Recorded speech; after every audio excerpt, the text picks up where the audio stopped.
Endless multiverse, endless multiverse, endless multiverse, episode 18. Hello, everybody. Welcome to Endless Multiverse number 18. We have a lot of topics to talk about, including Obi-Wan episode 4, Young Justice Phantom's finale, Netflix Geeked Week 2022, and more. We have a lot of things to talk about. Of course, we got trailers, we got Miss Marvel, Joker 2, there's a lot of stuff. Hello, everybody. Welcome. And as you can tell, Andy is not on camera. I think he Yeah, has. and He's. it's all sick. I was So going to and when say you're Andy's sick, boycotting cameras. You're boycotting cameras. oh yeah, totally. No, I'm just I woke up with a stomach pain today, and I just visually I don't look so great, so I don't feel so good about my own looks right now. But hopefully next week I will be back up to speed. So but the thing was, because there was so much coming out this week that I I was hating to the idea of having to pull out and so on. So that's why I'm like, hey, I'm gonna, I will be on tonight, but I will just not show my face. So, but you all know what I look like. It's fine. It will be I think we good. do. I think we do. Hope everybody's doing well. It's been a crazy, crazy week. We've had a lot of stuff. And like Mhm. we were having discussions earlier this week and then today and realizing we have so much to talk about. So we're not going to waste any time. We're going to get right into it. We're going to try our best to get through all of this. So yeah, bear with us as we go through this. We will love to read your comments as we go through the different topics because there's a lot of things to talk about. But as we always do, Constantine, take it away. All right then. On with the show. On with the show, indeed. We're starting off with a show that is now getting more controversial because of this episode, but we'll see what happens here. We're talking about Obi-Wan Kenobi, episode number 4. So this episode is divisive, apparently. When I watched the episode, I honestly thought overall had some fun moments. It definitely was interesting in certain elements. I understand the critiques, but yeah, we had some stuff go down in this episode. Reva and Leia, as you see here, Vader getting really pissed off, and Obi-Wan actually being kind of like himself. Kinda. I want to ask you, Andy, first. How did you feel overall about the episode? Because I'm curious when you saw it versus when it released, because I saw it pretty much right away, and I didn't hear about Mhm. the divisiveness until after I finished watching it. Yeah, this is the first I'm hearing of it too. I didn't have any I actually didn't have any problems with it's progressing the story forward. But also remember, I'm someone who has kind of been a little bit out of touch with Star Wars since 2019. So and I haven't watched the prequels like since 2012 and whatnot. So I whatever it is that people have issues with, I don't know what they are. Because again, I felt okay, that the first sister is interrogating Leia, and they're trying to, they're still trying to get her back. Obi-Wan is trying, he's getting back into shape, and and that was my biggest takeaway from it. So like, so what is it that people are having issues with? I think there's multiple things. There's people complaining that they feel that Vader is not really getting a lot of screen time versus Reva, who's getting a lot of screen time. There's also people talking about the fact that they were. See, the thing is, it comes down to expectations versus reality. People had their expectations to where this week's episode, based off how episode 3 ended with Vader like badly injuring Obi-Wan after that fight and dragging Obi-Wan with the Force through the fire, that we were going to be seeing some sort of Clone Wars flashbacks with Hayden Christian as Anakin without the suit, obviously before the Vader turn. We were going to see some Clone Wars flashbacks, and I'm like, that's what you like. That's like the easy route, but like it just sounds like to me that people are just complaining that they think that the show should be one way when in fact the show is going its own direction. And to say if it doesn't have these Clone Wars flashbacks, then the show's a failure. When you can watch 7 seasons of the Clone Wars on Disney Plus right now. You can watch those stories. And the complaint is, well, it's not live action. It's not Hayden Christensen. It's not Ewan McGregor. It's tough shit. Like, that's the characters in animation form, and it's canon to say, well, I didn't get these flashbacks that I was expecting, and I don't like Reva that much, so this show's disappointing. I mean, I get the critiques if you just don't overall like the story being told, but if your critiques are that it's not doing what you want it to do in terms of like, well, I wanted these Clone Wars flashbacks. I wanted Obi-Wan Kenobi and Vader to fight nonstop in the show. That's not what the show is. Obi-Wan Kenobi is not the same Obi-Wan Kenobi he is in the prequels. And we just They had a fight. We just had a fight. Yeah, well, they're expecting all these fights to happen, and they I guess they expect Obi-Wan Kenobi to be running around with his lightsaber all the time. When literally it's been 10 years since he's abandoned the Force for 10 years. He had to be forced to go find Leia. And in episode 1, he made it very clear before Bail Organa showed up and said, "You need to go find Leia." He told Bail and his wife about Leia, find someone else, because he knows he could not be able to be the person they want him to be. They want him to be the Jedi master that he was, and that's not who he is anymore. So I don't know. I just feel like people are just getting, Tilted over, and I think that it's just so what's so annoying again. And I don't want to make this the number one like reason for it, but like it's kind of a pattern that I'm seeing a lot with when it comes to someone like the first, someone like Reva. Wait, how do you say your name? Reva? Reva. Reva. When it comes to someone like Reva, like and it usually happens like as soon as it's just someone of color that is in charge or is taking charge of things, and Yeah. is no nonsense, and they're trying to get the work done and so on, that they're like, oh no, this is so annoying, like why do we get so much of her or him and so on. And it's just because no, I just and it's tiresome, and because if we had Darth Vader in every episode and we had fights in every episode, then the show wouldn't feel special. Like they have to build up to something. Like, like let's take The Flash, for example. We didn't get to see Barry and Eobard fight each other until episode 9 of season 1. And then throughout the season, it was about like trying to figure out the mystery of who he was, why he had done what he had done, and then the final 3 episodes kind of dealing with the big climax. So, but if every episode had Barry and Eobard fight, then then I could just say, oh, I will watch in a couple of weeks when they do something new, because Yeah. it's repetitive.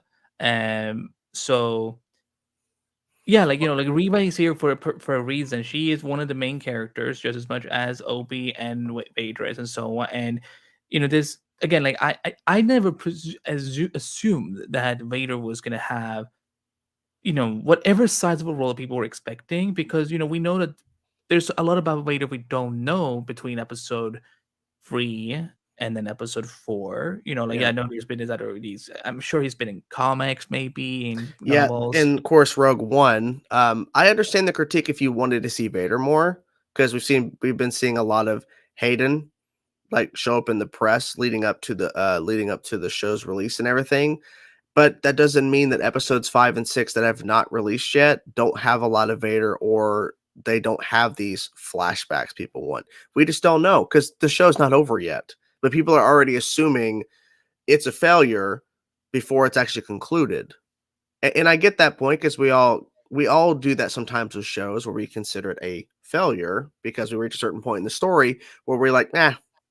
But we haven't seen episodes 5 or 6. We don't know, because see, when they did the marketing hid a lot of stuff. And I think after episode 2, like any footage that was shown in the marketing was only from the first episode or the first 2 episodes, I think. So everything else past that point is pretty much a surprise. We don't know what to expect. So I don't know. I think people are just they're just jumping the gun to say it's a failure because it's not living up to what they have in their head in terms of what they want they want it to be. That's just how it is sometimes, unfortunately. Yeah, because I really didn't have any problems with this episode. Like like the things are moving forward, and that's the important thing I want to see in Yeah. in a storyline. So, But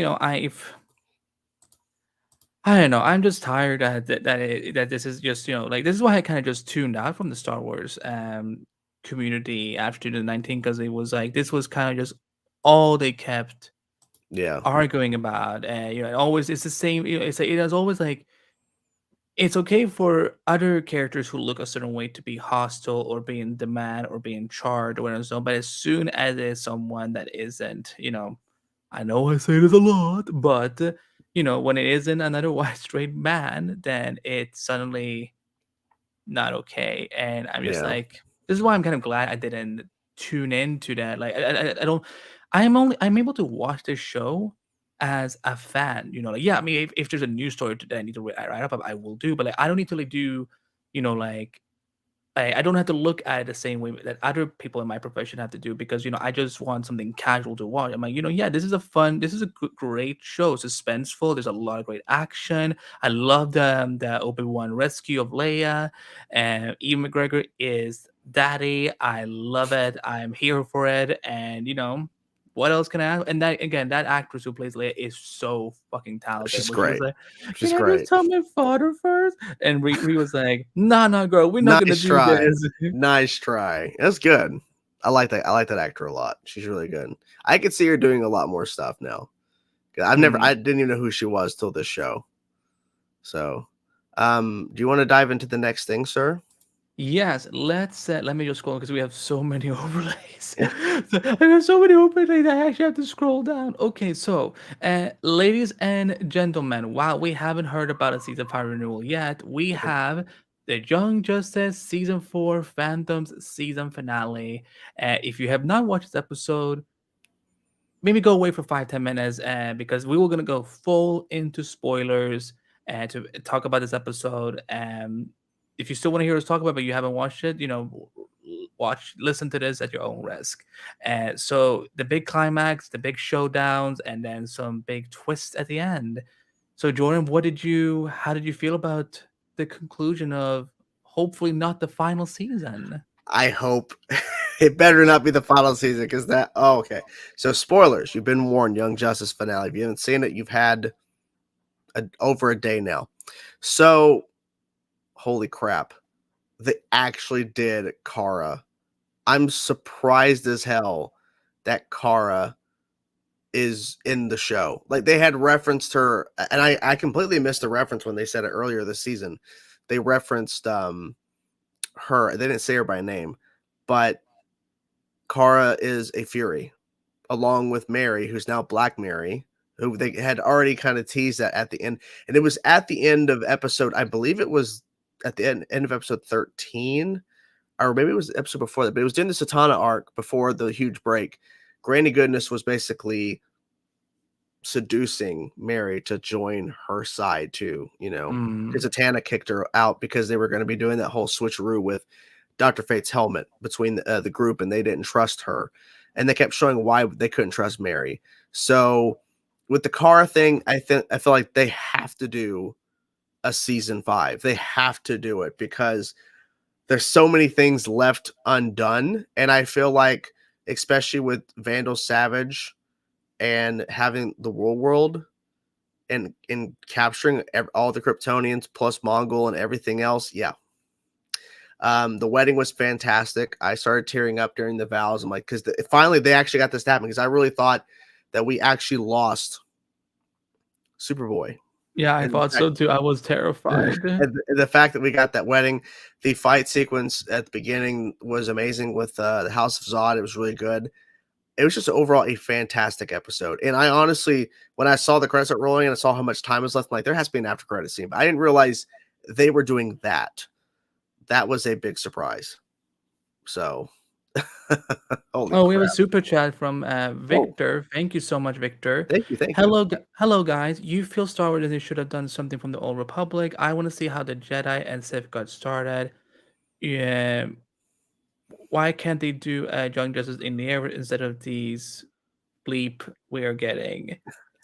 That's a lot of questions there. I will hand the Star Wars questions over to Jordan and then just agree with anything he says because I don't know much. I think Old Republic. I feel like they're eventually going to do Old Republic stuff, but it's probably not going to happen anytime soon, just because they're focusing on certain time periods right now, especially after Return of the Jedi, and of course we're getting Andor, which is before Episode 4. And then, of course, we're getting that High Republic, which is what 200-ish years before, or 100-ish years before the movies. So eventually we'll get Old Republic. But in regards to Young Justice, it just wouldn't work, because that would be too many characters. Like, if you look at, like, just look at the wedding scene alone in the finale of Young Justice, how many heroes they had, they could not afford that. Now we're talking about HBO Max, that could work. It depends on what you're talking about. Possibly. And I think that would be fun. Like, if we had, like, if we had a Young Justice in the Airverse, but on the HBO Max, I think there's, you could do a lot of different variations of characters, and also introduce newer ones that we haven't seen yet. Mhm. So I think that could work. I think that could work, be fun. But yeah, I mean, right now I think the only Young Justice we're looking for is Young Justice season 5, which, again, Yeah. Well, what'd I you think don't of the finale? the finale. So I'm not gonna lie, I've been a little torn on the Zod storyline, because Mhm. Chris Kent is one of my favorite characters from the comic, and I don't, because this version of, and when I say Chris Kent, everyone, I mean Lord Zod, the um General Zod's son. So in the pre-Flashpoint era, he was General Zod's son, but in that continuity, in that era, he was Clark and Lois' adopted son, he became actually Nightwing, as in the Kryptonian god Nightwing, Mm. and that's, kind of the mythology that I love with him. So when New 52 kicked in and we got the reduction of him, I was like, I kind of, I gagged, like, or no, I hurled almost, because I'm like, no, why? Why, out of all the shitty things in the New 52, did we have to get this? And of course they killed him off. And also I was really confused why Ursa, when they had Fiora right there, but they made Ursa his mother. I Mhm. was completely, unless did I just misunderstand? Like, did they not say that Lord Zod is General Zod and Fiora and Ursa's? He is. Okay.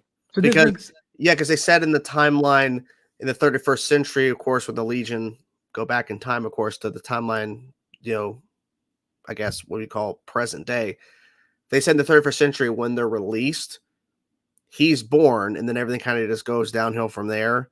And so they go back in time, because then he goes back in time to stop Superboy and all that kind of stuff. And it kind of unfolds from there. But essentially, when she's let out 8 months later, she gives birth. So now, with her being out, she's going to give birth to him way sooner in the timeline. So I don't know. yeah, I I don't just know. also I mean, maybe this just was an animation thing, because I was like, okay, because he would technically be biracial, because it's a black man and white woman who gave birth to him, but the way they drew him, he looked like he was, like, just completely African American. So he was like, okay, that's, I mean, I guess maybe biology-wise that works as well. But again, I'm like, you literally had Fiora there. Like, what was the need? Like, why didn't you just swap Ursa and Fiora and, like, have? Yeah, I just didn't It's a understand good why. question to ask Greg Weisman or Brandon Vietti or any of the writers, because there must have been a reason why. And maybe because with her going to Daxam, that may have Yeah, something which to which do is with it. also weird. Yeah. Yeah, I just what the hell? There's for some reason in added profile, it looks like he has Adrian Chase hair. That's me when I had snagged hair, and that was me when I was 18. So, I sound offended. Oh, Hype Train, Jake, Yeah. I'm so sorry I Thank you, can't be Jake. on camera today. I'm sick, so but I'm waving a few multiverse arms for you. But so I haven't really been super in love with the Zod story. And I would have been fine if just, you know, I Yeah. was expecting this. I was thinking, okay, they're gonna redeem him somehow. Like, by the end of the episode, and he is gonna, like, see his wrong ways, and maybe the Kens will take him in, and he will be like a big brother to Jonathan and so on. Like, honestly, because that's what I always thought. Superman Lois was going to do. I thought Jordan was supposed to be Chris Kent, and that he was Mm. somehow adopted. Because what I think is always so beautiful about Chris Kent is that Clark pays it forward. He was an alien who came to Earth and he was Mhm. adopted. And I think that would have been it would have been such a nice way to honor Jonathan and Martha Kent. And then, they kind of essentially they made the way the Jordan we get on Super Low is essentially Jonathan but with a different name. And I don't know what the fuck Jonathan Kent actually is in this show anymore, but I don't care because I don't know. he trash. But as far as this episode goes, it was a great finale. Young Justice has always been great with season finales. And I bawled during the wedding, and I Mhm. was like, I swear to Jesus, if I see one couple somehow making it all about themselves and or interrupting a la Olicity during the West Island wedding, I'm quitting DCTV for good. I'm like, I cannot do Thank this God no one anymore. did. Thank No God. one did. And I I'm gonna say, like, I wish we'd seen a little more of the Legion, honestly. I think that would've been a little more fun. Jordan is just transformed into 3 blue dots. Yeah, I sure did. My camera went Yeah, out. you shapeshifter. But, for me, Apologies. I I enjoyed the finale. I think the twist with Kara showing up, I think it's time because this season has been his I would say if this show has done anything great this season, I mean, they've done a lot of good things this season, but one of the things I've loved the most is just the way that they've elevated the House of L in the Young Yeah. Justice universe. So I'm excited to see what they're gonna do with Kara. And if I would say this, if I literally do not know anything, so this is just me speculating, but if season 5 were to be the final season, I think it's a perfect way to have Darkseid as the ultimate big bad, as they've been setting him up for several seasons now, Yeah. and really give us that payoff. I think that But they've been playing the long game, and I like this point Anthony made here about I think they'll get a Supergirl backstory in the relationship. I think the Legion will come back, especially with introducing Brainiac 5 at the end there. where was Uh, his nose? I don't know. That looks so freaky to me. I'm like, hello, hello, can you smell anything? Probably not. He's probably not smelling what the Rock is cooking. Probably not. Wow. Wow. Okay, we're moving on. Okay. I Next know. up. But Oh, like, what do you have any predictions for like where season 5 is going? Like, do you also agree that um I think it's clear that if they get a season 5, that they may be their final season, depending on unless because apparently their season 4 viewership numbers have been the best the show's ever had. yeah. Apparently. So I think that if they're able to get a multiple season renewal where they get a season 5, say season 5 and 6 confirmed, if they could pull that off, then maybe they would make that as okay. So since we have this confirmed, this will be it. These next 2 seasons will be the final stuff we do. But I don't know because apparently Greg Wiseman has said previous in the Q&A and stuff that he has plans up to season 7. So I don't know. I guess it just I depends on I what they. trust him when he says that because he seems like Yeah, a very he I and mean, I love yeah, Greg up and to Brandon has been the best pair up we've ever had. Like, honestly, I would say if we had to get new people for like to lead like the DC movies, I say give it to them. yep. They know how to work together so well. Yeah, they said they have a 7 season plan. Yeah, because I see Brandon doesn't really post a lot on Twitter, but like Greg answers a lot of questions without answering a lot of questions at times. He's really good at not answering certain things. But in terms of if they're able to pull off and getting multiple season renewals, that would be smart. But if they only can do one at a time, I get it. But as long as they don't get to the point where they get to like a season 2 finale where you have Vandal Savage and Darkseid handshake and then the show gets canceled, Mhm. as long as we don't get to that point, because that's why I'm worried right now for season 5, because we ended on such a note, and they're saying it's not a cliffhanger, it's a tease. But at the same time, it's not a cliffhanger, but my God, it's like the biggest thing they've done since the Vandal Savage and Darkseid handshake is bringing Kara into the mix, and she's not showing up on Earth as hey cousin, hey Clark. It is she's going against everything, and I bet even when she sees Clark and sees Connor, it ain't gonna matter. This he's the And well, house. it's not just that. It's just just the fact that they do these cliffhangers so on. Is that I kind of this is what I've been saying this whole time that I need these DC shows to stop doing cliffhangers if they don't know they have another season. Yeah, But I let me ask you, like, if we've had Teen Titans Go for all these 1,500 years that has been on, like, why the fuck can't we get more season of Young Justice then? Like, because what is I don't know what the longest running animated DC show is other than Teen Titans Go, but I'm like, if I this don't show know. is successful, if they have fucking stories to make and so on, like just and the thing is, you have an endless amount of things to carry you can use. Like you can like, I wouldn't be shocked if by after season 7 if we move on to a new generation of heroes. I wouldn't be surprised either. I mean, I wouldn't be surprised if we get to the end of the show and it actually leads into another show where it's like a new, or because I wouldn't be surprised. I'm not saying they would do this, but since we got introduced to the Legion, I wouldn't be surprised if we do a Legion show that's connected to the Young Justice and it's these same versions of the characters, and now we're following the Legion stuff and we're in the future. And that could be a way to bring back in certain actors from time to time where they travel back in time if they were to do something like that. I don't know. There's just a lot of things they could do. I think they will announce season 5 at Comic-Con this year. Are they going to Comic-Con this year? We have no idea. It's June right Uh, now, and it's like at this point, okay. like Well, I remember them announcing season 4 at Comic-Con 2019. yeah. So if they are making an appearance for some sort of panel, be prepared.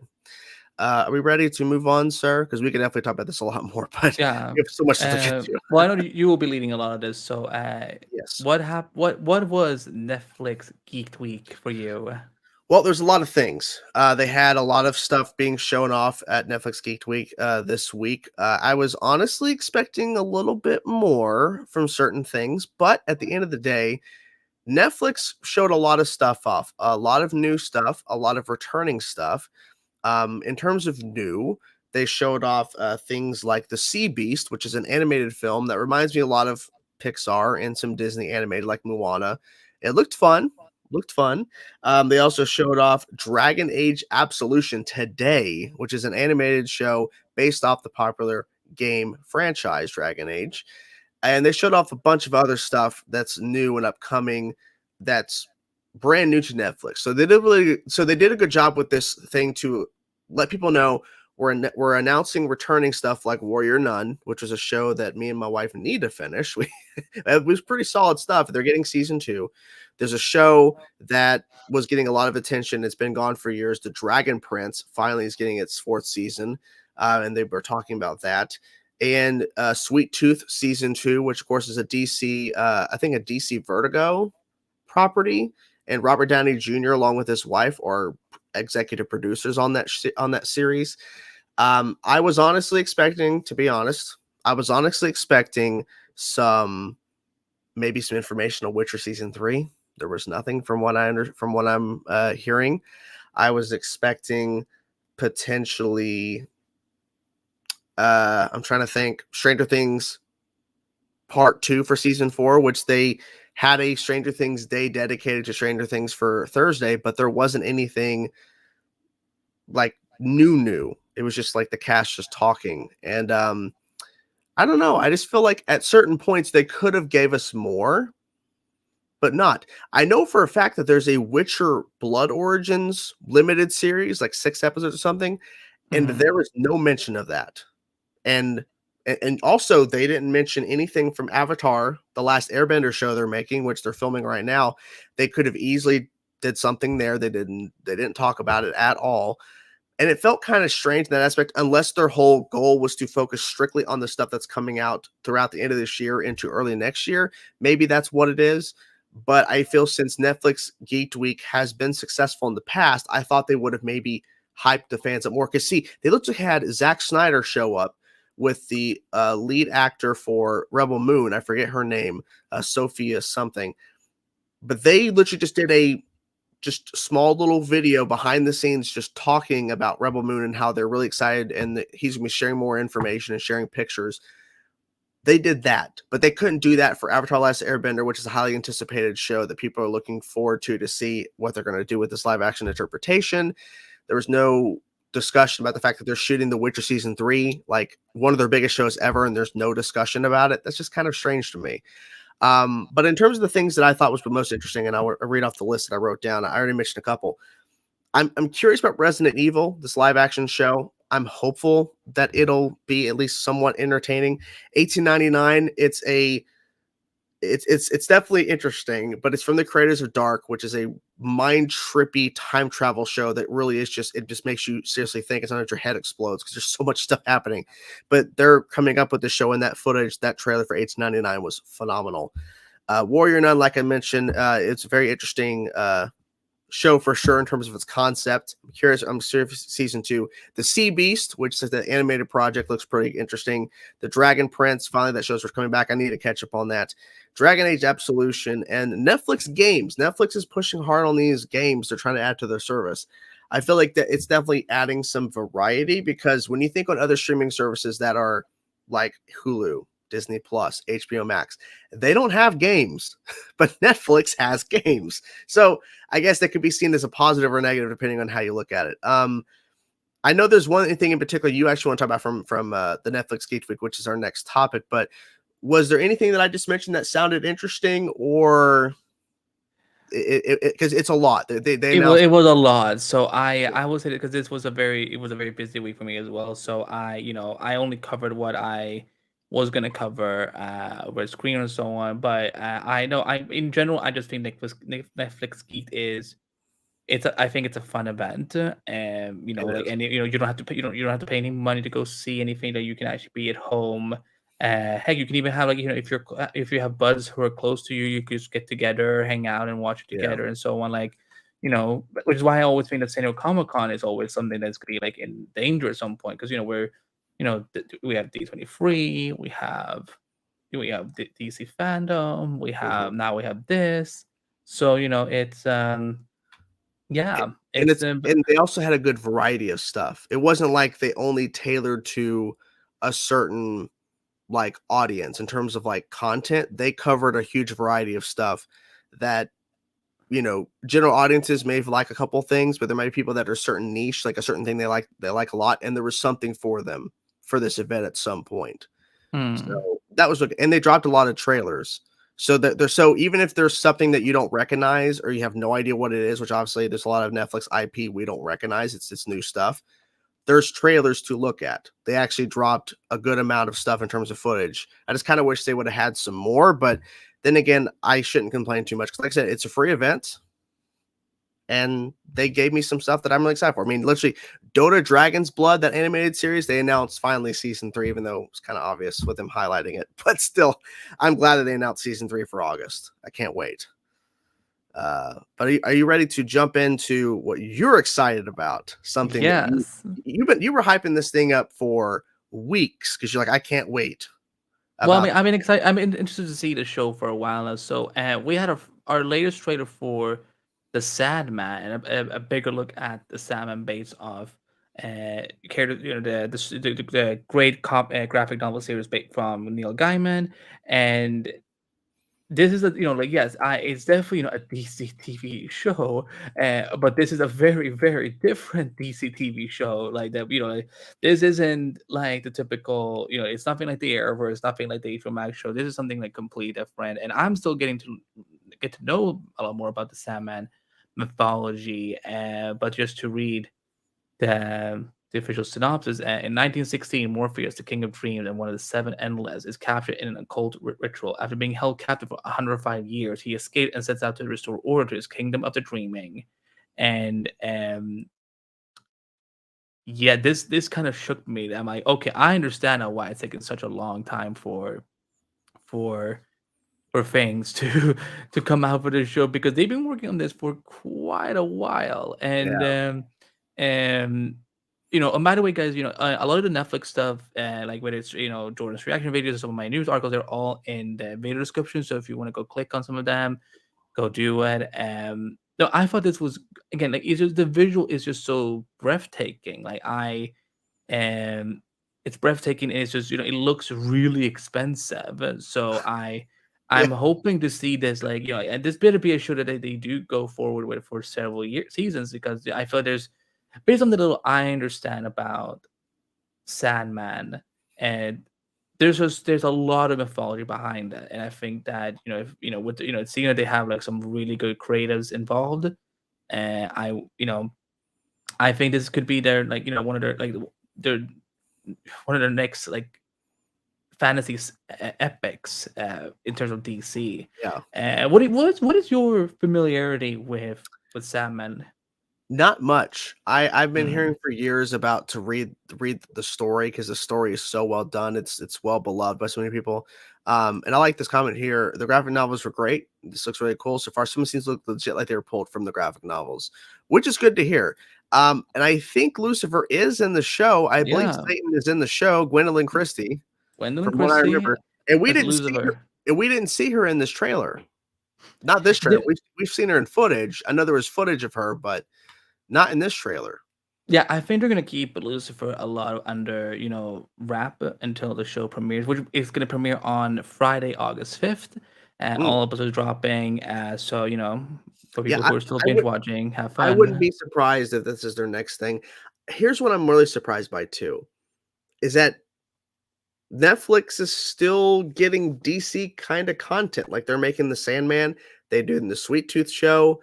You would think that they would try to do this stuff on HBO Max unless the rights, because I believe Sweet Tooth was announced before HBO Max was even a thing. So that may be why it got through to go to Netflix. And I think the Sandman has been in development for quite some time at Netflix. So, and I don't know, I feel like Not on maybe Netflix. They were developing as a movie first with David okay. Goyer, and then he developed it into a show. The thing to remember about because they have their own streaming service, it doesn't always mean that HBO Max is always gonna want it. Sometimes, Well, that's you true. know, I like I would just think in terms of content, you would wanna try to keep all your stuff in-house as much as possible. But then again, like it has been said before, if a rivaling, because they are rivaling Netflix, HBO Max, but if a rivaling company is willing to pay a lot of money for the licensing to have that, then that's money. That's money they didn't have before. Because they kept it in-house, they gotta spend the money to earn it back by making it themselves. But if they're getting paid because Netflix has to pay the rights to make the show, or at least work with Warner Brothers Television to make said show, that's money that they didn't have before. So, um, Tom Ellis back as Lucifer. That's not going to happen, unfortunately. they were considering it according Oh, they to were. Gaiman. Yeah, they were. Oh, what do you But play the same version, or what do you play a different version? see, this is what I don't understand about Lucifer. This is why I was like very much thrown off in Christ Says. Cause I'm like, wait a minute. So you're telling me that there's only one Lucifer, but Mm, there's multiple hells. Um, no, but I actually pulled up the article where Neil Gaiman was asked last year by a fan. Hi Neil, I'm a huge fan of your work. I loved your writing since I read Crowlane as a kid. I was wondering, since Netflix owns both Sandman and Lucifer, why isn't Tom Ellis playing Lucifer in the Sandman series? And does this mean the two series won't connect? And Neil said the following: the theology and cosmology of Lucifer is a long way from Sandman's Lucifer. It's inspired by Sandman, but you can easily retrofit the Lucifer version to get back to Sandman, if you see what I mean. It seemed easier and more fun to have the Sandman version of Lucifer be, well, much more closer to the Sandman version of Lucifer. So, but that doesn't mean they couldn't find like a multiverse storyline way to yeah, have him somehow come in. Like I'm sure there's ways they can work him in. So if Tom is still interested, if there's a right story to do it, it's not impossible. But I'm excited to see what Gwendolyn's going to do yeah, with yeah. Lucifer. I'm excited, of course, for Jenna Coleman playing Johanna Constantine, and we're gonna see David Thewlis as John D, who people may remember from Elseworlds, who in the comics is Doctor Destiny. So Yeah. I want to see what that's gonna look like. I know Lyda Hall is in it, who right to Hector Hall, and there's some interesting DC characters that I wasn't expecting to see. So, but I think this will be fun. I think we're gonna have, this could be a lot. I think it's just gonna be a very very different comic book show in general, and I think that as long as the team is committed, I could see this going for this could be a type of Game of Thrones if they wanted to, because there's just so much themes and mythology with this that we just haven't seen before. Mhm. But Oh, oops, that's I don't know what that was. I don't know what But that was. we have another trailer we need to talk to. Talk to. We're gonna talk to the trailer. Let's talk to the trailer. We have the one and only guys, Black Adam. So this was something that we had heard about since last week. The Rock had posted saying the trailer was coming soon, and he announced the date, and here it was. It dropped, and I will say this: it's a fun trailer. I liked it. Apparently, this trailer was shown at CinemaCon a couple weeks ago, so people that were at CinemaCon already saw this trailer. But I will say, in terms of giving us a little bit of backstory on Black Adam and giving us some cool new shots of the other characters we're going to be seeing, and of course Black Adam as well. I like the trailer. I did. It didn't blow me away to where I was like, "Oh my god, this is 10 out of 10, amazing!" But I really liked how they had him talk about how his son sacrificed himself for him, how he died as a slave and awakened as a god. And that whole thing about we don't kill people or whatever, with Hawkman saying like, we don't kill people or whatever, it's like, I do. Or we don't kill the villains or something. I do. I thought that was really interesting. And the ending was funny, where he's standing there and they're rolling up their windows. I thought that was so funny. What'd you think of the trailer? I am so ready for this fucking movie that I'm like, if there is one more delay, I will fly to the Warner Bros. Studios and be like, "What's your problem? Like, what in the name of fucking God is going on here? I don't need any more delays about this for this film." And this was so cool. I love the song they used. I don't know what is the name of the song is, but I'm gonna try and find it at some point. And listen, I'm a huge JSA fan, so like for me, I was just this was phenomenal to watch. It looks like maybe we have another JSA member showing up in the movie. Like the person who's jumping out of the ship. It looked very much like Mr. Terrific almost. Not Arrow Curtis, Mr. Terrific, thank God. So I think it was him, but the spaceship was so cool. Conduct looks very, very interesting. I'm wondering what like what they're gonna do with Intergang here. So, but no, I this again, like Sandman, we waited a long time for this, but it looks like this is gonna be so worth it. And I don't know who I love most, seeing most, Hawkman or Doctor Fate, because like, bro, I just never imagined Pierce Brosnan as Doctor Fate, and so, Oh yeah, I forgot to mention Dr. Fate. Dr. Fate looked awesome. I thought it was so cool. And that like whatever he was, like that mirror thing or whatever people were like referring to as like Doctor Strange kind of mirror thing. I thought that was interesting. Doctor Strange can go suck my ass. I don't care. Like Whoa. he didn't invent mirror usage. He did. No, but Dr. Fate looked to me.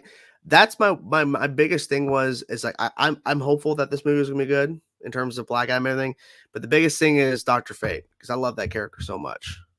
But I feel like they're doing pretty good. They're not showing too much of him though, but that's okay. But that's good though, because I don't want I don't like, because sometimes some of these trailers. Okay, by the way, for the record, Doctor Strange made his debut in July 1963, and Doctor Fate made his debut in fucking May 1940. So, Stephen Strange, kiss my ass. You came after. So anything you're doing, so Dr. Fate copied Doctor Strange, is what you're saying? No, it's the other way. I'm putting you on a timeout. That's not okay. Shame on you. I am still suspecting I think they're doing a JSA spinoff from this film. I wouldn't be surprised. Yeah. And I am hoping it would be on HBO Max as a show. Like it would be such a good contrast. We have Stargirl following like the young generation, and then we're following this, the original JSA. So I was expecting to maybe see at least the villain, like a little more of the villain, because we know there's Ishmael in the film. So no, not Ishmael, the other, forgetting his name.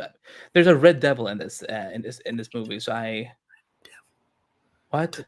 Red Devil. Dun, dun, dun. Oh no. No, don't it mean Mephisto? Is it Mephisto? Is Mephisto in this movie? Mephisto. Yeah, everyone's like thinking Mephisto's in Loki, but no, Mephisto is not Loki or not Doctor Strange Multiverse Madness. Mephisto is in Black Adam. Yeah, Confirmed. I'm actually looking at the trailer again. I'm just like, listen, those I want those wings to cut me. Listen. I'm listening. I'm listening. Hawkman is zaddy, okay? Okay. But yeah, it looks gonna be a fun movie, a great movie, and also very a different type of DCU film. And of course, this will eventually set up when Black Adam and Shazam throw it down. It's just gonna be. I'm just like, listen, I love Zachary Levi, but it's just gonna be so funny. Like no matter how big Zachary Levi will get, The Rock is just being like, exactly. puny human. Am I secretly it's not gonna be a rooting fair for? fight. It's not gonna be a fair fight. And also, I thought it was very cool at the end of the trailer. They actually like promoted some good comics that people can go read if they want to kind of get ready for the film and so on. Yeah. At DC Universe Infinite. So some cool stuff. Now that's our final trailer for the day for the discussion. So we're gonna jump. Yeah, we have some Marvel. We have another DC thing, but not right now. But we have Marvel things. So this series premiere of Miss Marvel is finally here. It dropped on Wednesday on I almost said HBO, on Disney Plus, and it's out there. The first out of 6 episodes is now streaming. And if you, again, like we said with other things, if you haven't watched the episode and you don't want to get spoiled, then come back and watch this later. Or if you just want to hear us talk about things, watch it at your own risk. Because I know I'm gonna gush about this like forever, so I will just let you start. Okay. What do you think of Miss Marvel? Okay. So first things first, people were asking in the chat, and I didn't really get a lot of people commenting beforehand asking this. It kind of I kind of figured. I did not react to this episode. I am not reacting to Miss Marvel, not because I'm choosing not to react to it, because Obi-Wan's airing right now. I just don't have the time to cover 2 Disney Plus shows right now. It's just too hectic. This week was already hectic enough, and just adding this. But I did watch the show Wednesday when it dropped. I overall liked it. I liked the tone of it. I thought that having a lot of focus on her home life, and I think they did a great job of establishing Kamala in this episode in terms of her, how her mom is, her dad, her brother, and her friends at school, and basically her wanting to go to this Avenger Con thing. I thought it was really interesting. And then the whole thing about her powers, that's always going to be something people are going to talk about, but it's because of a larger story point is why they made the change to her powers. But I think overall, I had a good time with it. It at times, and I understand this point, people use it as a critique, but I'm not using it as a critique because I think it's just, it had to be this way. The tone of the show is definitely more family oriented in terms of like little kids could watch this show and have a good time because it's just the way it plays, because it gets serious at times, but it literally comes across as this is a more lighthearted show, but it has some stuff going on in terms of some seriousness and everything, but they did a good balance of tone that way. But I like the fact that they did that way, because I don't think that this show could be like a 100% serious show, because it wouldn't be a Miss Marvel show. It'd be just call it something else, use a different character. But with it being a Miss Marvel Kamala Khan show, it had to be this way. It had to be tonally this way, where it's at least for her teenage years, like I'm sure. It has to be fun, quirky. And there is some serious moments, like the whole thing where literally Avenger Con just gets destroyed because she starts using her powers, not realizing what's happening. That was a serious moment in a really fun setting, but it was a serious moment. And then, like, what's happening here? And then, of course, her mom being really disappointed in her when she gets home. It has heavy themes, but it doesn't feel overwhelming to the point where this doesn't feel like what a Miss Marvel show would be. Because the comics for Miss Marvel, the tone is very apparent. And so the show's doing the same thing. And I thought like the opening sequence where had like all the cutouts and all the different stuff, she's making these little fan stuff for the Avengers. That was adorable. And that just really goes to show, when that started, I'm like, yep, this is going to be fun. And I was right. So take it away, sir. Take it away. Okay, yeah. No, this is the kind I got the same feeling that I got when I watched Stargirl for the first time. That it's like this is something that anyone can watch. This is something that has all the combination of what I love with superhero storytelling, whether it is in comics or in TV shows or in movies. And like yes, we're following a teenager's perspective. We've all been teenagers. There's teenagers who are still teenagers right now, and we're getting to see someone who lives in the post Avengers world, which I loved. Iman Vellani is, I mean, she was born to play Kamala. And but and for me, like this is, this show is very important to me because as someone who is Middle Eastern, no, I'm not Pakistani, but I'm Persian, so like there's some similarities definitely, definitely like with like I can say this for example, like the way that she was making fun of like how their parents always lets her brother do anything she wants, like like that's basically how my parents sometimes do with me, whereas my mom is very strict on my sister. And I'm the youngest one, so it's like it's flip flopped, but so I recognize myself a lot in there, like, and also like I come from a Muslim home as well. I'm not Muslim, but my parents are. So just was so much, like there was just so much I recognized, just with the way they socially interacted with each other, and just like like it felt like I was like it was just around my corner, around my corner of the neighborhood or something. Mhm. And when it comes to the powers, I'm gonna reserve judgment because I do think right now it's very lazy that they couldn't just stick to how our powers are in this comic and so on. Because I understand, I know what they've been saying, but it's statements that I've heard before from other creators on other things when they change things. And I'm still suspecting that it has partly to do because they don't want to, we can't upset the great Reed Richards, poor him.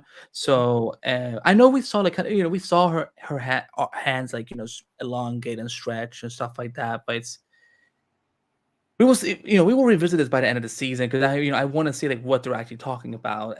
But over like from a whole story perspective, like this was one of the best Marvel TV premieres I've seen of all time. Like, like this is how felt when I was watching WandaVision, when I was watching Hawkeye and What If, and these are my four, favorite, like out of the Disney Plus shows, these are my four favorite shows so far. And, and then everything else kind of, you know, put them in a random order. I don't care. They're fun. Like, there's they are good, but they're not as great as the other four that I talked about.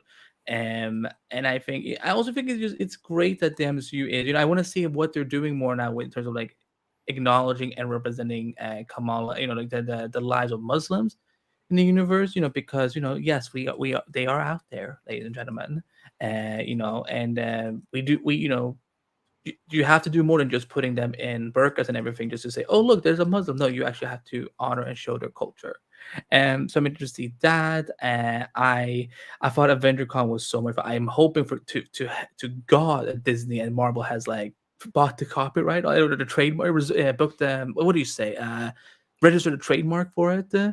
because that's a great. Like I'm shook there isn't one right now called AvengerCon, unless I Yeah. missed Yeah. something. I don't think, yeah, they should trademark that. I'm assuming they have any trademark with the word Avenger in it.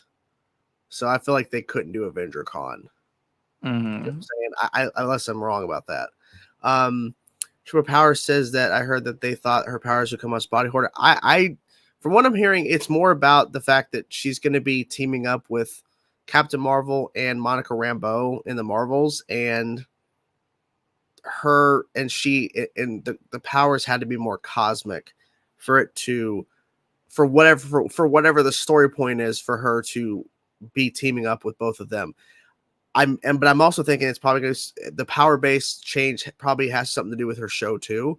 But it sounds like with her involvement with the Marvels is that they made this choice. But I'm assuming it's unless something maybe occurs where the bracelet is affected or something, and maybe that when she's stretching or using like the hologram or whatever stretch with the things, that something happens and then she actually gets her powers that way. Something causes and effect or something. I have no idea, but I'm I hoping. think I'm hoping. I'm hoping. it may happen because they made a point to show the stretchy arm, you know, to save that girl or whatever. So Zoe. yeah, so I feel like they're probably setting up that could potentially happen because, you know, I feel like there's probably a story point right now why she's not going to be the Kamala that we know, at least for power base. Well, the thing that I'm also very curious about is the fact that, you know, we literally watched, you know, people saying that it had to, because they didn't want to scare people. We literally had a CW show with a character whose name was Elongated Man that could take all these shapes and forms, and until stupid actor had his shitty tweets brought up. So if we can do it on broadcast television, Kevin Feige, baby, listen to me, I don't think boy. the body horror thing is real unless I hope not, but like it sounds like something that would be a very like it sounds more of a Disney concern as opposed to a Marvel concern. But like Kevin, like if you listen to this, you have you've seen the Doctor Strange movies, right? Do you think they look like just like a kick in the park or whatever it's called? Dear Lord, so and again, yeah, I get that they're teaming up and so on, but like they've teamed up in the comic, and Kamal still has her own powers. So, you know, Yeah. it just feels like it's just all too similar in that case, you know. But again, like that's why I'm reserving judgment. Like, you know, I think when we get to the season finale, you know, we may have more answers then. You know, that's why you know, I guess I'm just more patient than some viewers are out there because you know, I've seen people talk about they talk about Star Wars stuff, the Air Wars stuff, so what's going on? Well, I also like this point too about her mother knowing about the bracelet. It seems like she did because she said, "Oh, that's junk." She didn't want. She's like, basically just don't touch that. It's junk. Yeah. So I feel like she probably does. I don't know, but in general, it feels like her mom's just been that way forever in terms of like just. She's always been straight on her, I can tell, but I think Yeah. there's something she knows about the bracelet that she knows that it comes, you know, like it's something from their culture that is just a little sus. Anything else, sir, on Miss Marvel episode 1? This post credit scene had me intrigued. I'm like, oh, what are they gonna do? What are they gonna investigate? But yeah, either way, yeah, I love the first episode. Am I'm looking forward to seeing more. I kind of just wish Disney Plus would just put some of their stuff on different days. We don't need everything on Wednesdays. Yeah, that's true. They used to drop on Fridays, didn't they? I think before they made the switch to Wednesday. Mm-hmm. I remember, yeah. So I wish they would change that. Oh well. Well, we shall get going. So what else is happening in the Marvel universe? Well, we have a little thing called Thunderbolts. And this is just of course, mock-up image. We don't know for sure if any of these characters are actually appearing in Thunderbolts, but a Thunderbolts movie is officially coming with director, I'm going to try to pronounce his name correctly, Jake Schreier, with Black Widow writer Eric Pearson set to pen the screenplay. No cast members are attached as of right now, but the project has been pitched as MCU's Suicide Squad, which essentially they are, except they don't have the bomb in their neck. And so it's been heavily rumored that Yelena is going to be popping up in this movie. Taskmaster is a possibility, their version of Taskmaster along with Baron Zemo. There's a lot of discussion, of course, in terms of like Abomination.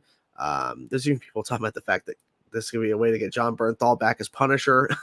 Luke Cage. We can have Luke Cage as well as with Mike Coulter. Yeah, there's many potential options for this. The one thing that, of course, everyone's pretty much talking about is the fact that William Hurt, unfortunately, who played Ross, General Ross, passed away. I believe it was this year he passed away. And so we won't. So the idea of a Red Hulk is out of the question. I was talking with unless they recast, because you know there is potential recast. It was me and Andy had talked. I think it was Wednesday. Wasn't it yesterday we talked about this? It might have been. I'm trying to remember. We had discussion about this, about where they could make it to where General Ross passes away in the movies because the actor, of course, William Hurt, passed away, and they could enact this thing he wanted to put into motion because of the blip and the 5 years and what Thanos did to the world and to everything. that he wanted to have a fail safe for another team essentially. So I don't know. We'll see. What did you think about this news when it dropped? Because when it dropped on, I felt like duh, because they've been teasing this for a while with just the different characters, and the fact that Abomination is showing back up in She-Hulk after being gone for so long. I feel like that's kind of teasing some more of the Thunderbolts. But what do you Yeah, think? no, I've always felt that the more characters they keep introducing from that team, I felt like it was inevitable, and you know, I've always wanted to see the MCU do a little more darker stuff, in in TV and film. That's why I think I love so much of the MCU shows we had on ABC and on Netflix and on Freeform, stupidest name ever, Oh my god. and Hulu and so on, because they would take more risk and they would actually just explore other themes and topics that that the MCU that in general is very family friendly and very formulaic. So with Thunderbolt, I'm like, this could be very interesting. I always thought it would be better as a show on Disney Plus as opposed to a movie, but I think it would be interesting to see what kind of characters they will put together. And I think this would be a natural way to get Luke Cage and Punisher back into the MCU. Because one, those actors are clearly still game to come back.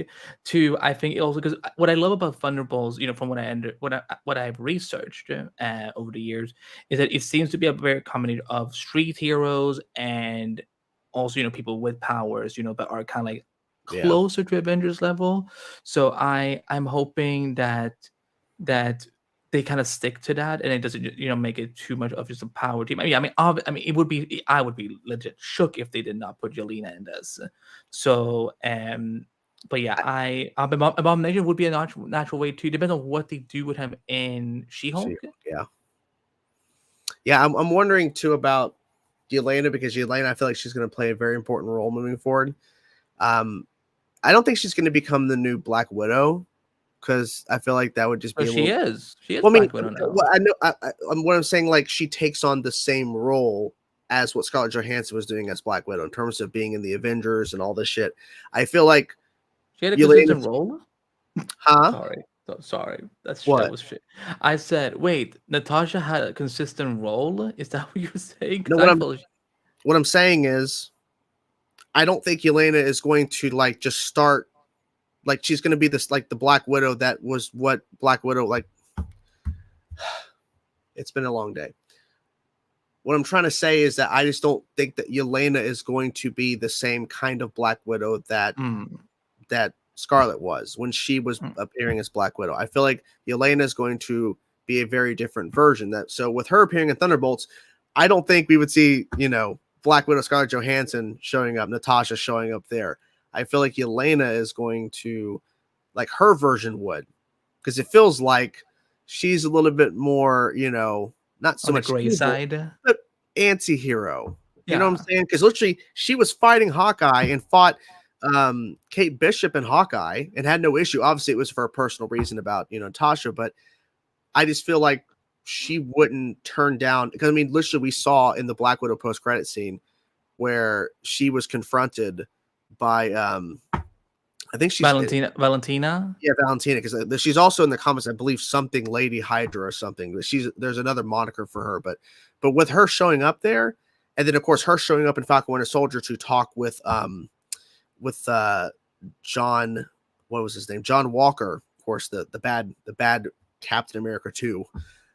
That's essentially setting up, of course, U.S. agent and everything. But I think she's the one bringing this all together. That's kind of where the Thunderbolts tie-in is coming in. Oh, I'm gonna try to say her whole name: Valentina Allegra de Fontaine. La Contessa Valentina Allegra de la Fontaine. I like that. So some versions have had Bullseye, Lady Deathstrike, Jack-O-Lantern, Venom, Green Goblin, Songbird, Penance, Moonstone. I don't think a lot of these characters are going to even be possible in the near future, but in terms of maybe Bullseye, possibly because that would be fun. We're getting Daredevil. Venom, that's more of a potential now because there is a piece of symbiote that was left over. Green Goblin, I don't know, because they made a point to say there is no Norman Osborn, there is no Oscorp in the MCU right now. So maybe he's Songbird. I've never heard of this character. Jack-O-Lantern. What the? These are names of like half of these. I only know Bullseye, Deathstrike, I've read Swordsman. quite a bit of Thunderbolts. That's why. But I think what's interesting about what Jake's trying to point out here is that there's a lot of potential for this to introduce us to new characters that we haven't seen in the MCU yet. So that's potential, because let's be honest, the MCU is ever expanding. We literally had Eternals introducing us to over 10 plus new characters. So Yeah, with sadly. this, well, don't say sadly. Okay. I don't like Eternals. Well, you don't have to like anything. What? But I don't know. But Jesus. in terms of this, they're going to have some recognizable names, but they're probably going to use this as a way to maybe introduce us to Songbird, Moonstone, Lady Deathstrike. I mean, I don't know. I don't know. Lady Deathstrike. Songbird is the funniest one. Lady Deathstrike, that's close ties into mutants, so they'd have to first introduce mutants first. So, but yeah, I mean, this could be fun. You know, I feel like it's going to be fun, depending on the roster. And I feel like they're going to announce, of course, cast, but they're probably going to announce new actors for roles that they're not going to be telling you who they are, because they're probably going to keep some characters under wraps, probably. Because I don't know, they could use this. They could use this to expand the world, the MCU even more. Probably a combination of. I think there will be a lot of like characters that we already use, because that's what I love about Disney Plus, that they're actually using Disney Plus to now flesh out the characters we've ended one era of the MCU and we've seen some characters go away, but now we're taking some of the ones that haven't maybe been developed as much or not gotten a chance to really shine, and then put them in their own shows, or put them as supporting characters on other shows, or use them in different movies. So I think that's great. So I'm looking forward to see what this will be. I just I just hope that whatever they do, like, they don't tone it down just because it's them. We're literally about to have Deadpool 3 rated R in MCU. So we got some breaking news. What happened? Breaking news: an extended cut of Spider-Man No Way Home, titled Spider-Man No Way Home: The More Fun Stuff version, will release in theaters on September 2nd. I'm not kidding. Fuck you, Sony. I'm not kidding. What the hell? Oh my god. Yeah, the first teaser, the extended cut. It's just like, it's all three of them. Can you hear this? I'm Spider-Man. I'm Spider-Man. This is so cool. We should do this again. You got it. They're not really showing much. But literally, they're all three sitting in chairs, and they're like, "I'm a Spider-Man, I'm Spider-Man," and then it's an extended cut. There is no word, from what I'm seeing, about how much longer this is going to be, but I'm curious how much longer it's going to be. Fuck you, Sony. Yeah, it doesn't say anything about lengthwise. I don't know. Someone commented saying they want to recover all that money they lost in Morbius.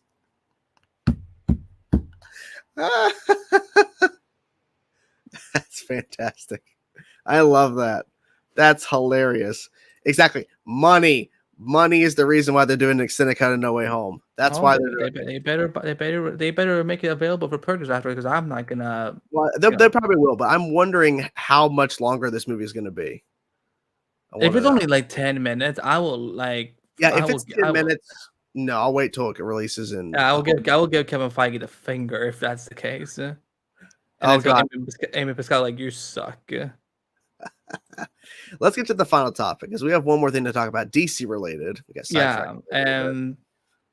out of all the amazing characters that exist in the DC universe, why use ones that haven't been on screen yet when you can just do I'm Not a Joker movie? Todd Phillips, who directed and co-wrote the first Joker movie, has he revealed the script page for the Joker sequel. I'm not even gonna try to pronounce the title because I did not take French in high school. Joaquin Phoenix is back as Arthur Fleck, or Affleck, as aka the Joker. And we have no idea when it's coming out, or when it's going to start shooting, or what the story is. Fuck my life. We can't get out of the Batman synergy that is constantly stalking us. I love the first Joker. I think it's a phenomenal movie. It's not a franchise. It's not a franchise character. Nope. It's not.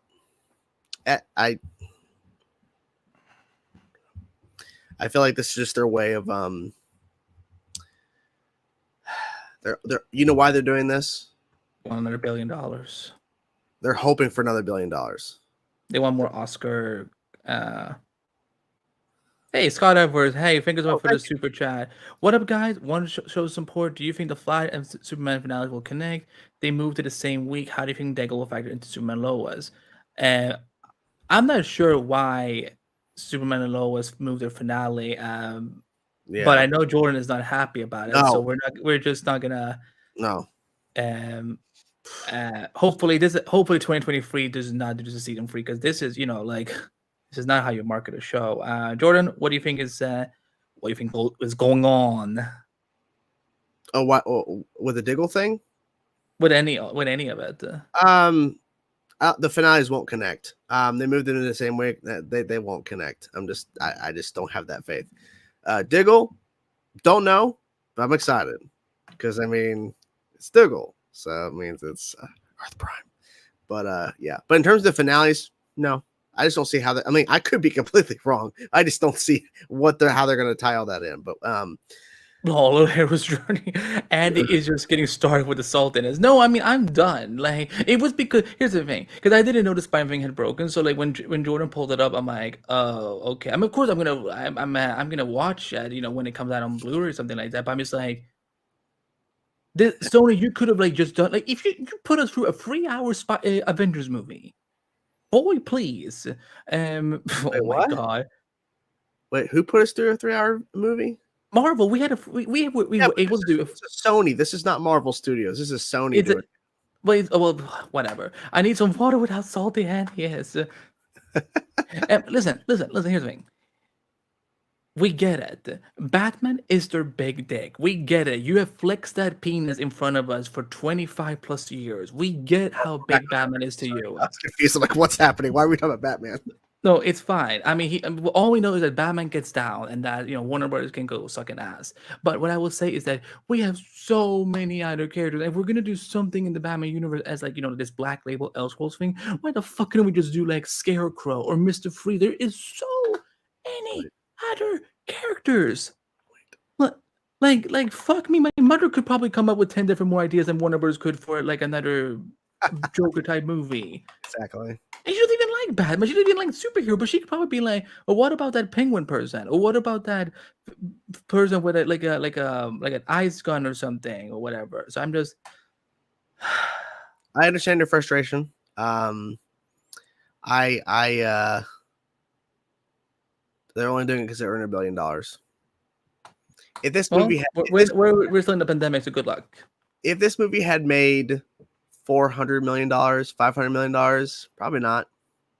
The fact they made $1 billion, it's especially with it being R-rated, they're like, yeah, we got to do another one. But you don't have to do another one because I thought Todd Phillips was depveloping other DC Black stories, where it's gonna be these one-off things or whatever. That they make the new umbrella of DC stuff where Joker was and do. I thought I heard about Mr. Freeze or Bane or somebody else, they were talking about doing or Penguin or whatever. There was just all these discussions, and I'm like, so why? And the thing is, I think it's the first time Joaquin Phoenix is doing a sequel to a movie he's already done before. He's never done a sequel. Wait, has he never at all? Not from what I'm understanding. He's never done a sequel, so it must be really good for him to come back. Who wouldn't want? But he could also just want another Oscar. That's possible. Also, they might have gave him a pretty good pay raise. I don't know. We had a super chat from Scott Edwards. Thank you so much. Oh, thank you, sir. Can I click on this? You can't click on it? There we go. Okay. Okay. Likelihood of Flash is linking up with a special event like Armageddon. Who would you like to see, Brian? If so, I want to see Roy Harper, Thea Queen, Sarah Lance, and Clark Kent. I think that's what Eric Wallace has kind of teased. He wants to do another kind of special event. But you know what it's gonna be about? It's gonna have this as a theme. That means you haven't known the triumphs and defeats, the epic highs and lows of high school football, but you will. I hope that's the opening line. That's Barry talking to Bart and Nora. You guys don't know the highs and lows of high school football. Can Barry even play football? I've never seen him play football. He probably could to an extent because he's got, super speed. But anyways, the Joker thing, I don't know. We don't need it. Try harder, Warner Brothers. Come on, try fucking harder. Things to focus on. Like you said, there's a lot of other characters that they need to make it make sense. Make it make. Okay, so let's get into. We're gonna do some Q&A, guys. We covered a lot of topics, but we're gonna talk a little bit. So hit that theme button. Beep. Q&A. Ask us questions, or we'll fucking leave. So how wonderful it is. And I heard they were possibly introducing Harley Quinn in the second Joker movie. I hope not. Wait, I mean, okay, guys, Todd just revealed like yesterday. Did you read it? Did I read a script? Oh yeah, I'm in it apparently. Oh, okay. I got the call too. I don't know what's going on here. Oh, so you're there for my 16 with Joker? Is that what you're saying? Yeah. Would you guys rather watch the Joker sequel or CW Gotham Knights? Oh fuck. I rather watch illicit porn. Oh, I'm kidding. Right. No, amazing. I'm open to both things. I'm just like, it just feels so disappointed that we're only getting Batman stuff all the time. Yeah. It's like we just had the Batman. We're getting a sequel to the Batman. Now we're getting a Joker sequel. Child, please. So they're making an It prequels TV series called Welcome to Derry. I think I heard about that. Yeah, I think it got.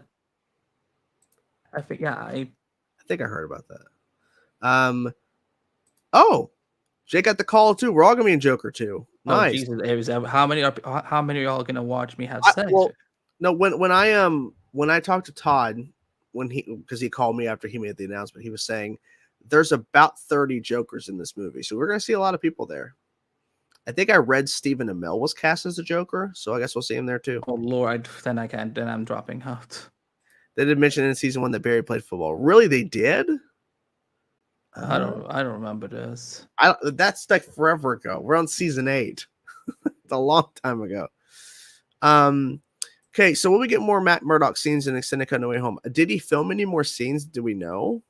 I noticed there was one more scene. I remember seeing like a brief photo of him and Happy, like he was like kind of like helping Happy with the like the money, with the like the lawyer paper stuff or something. Oh, okay. Because I can. Bitch,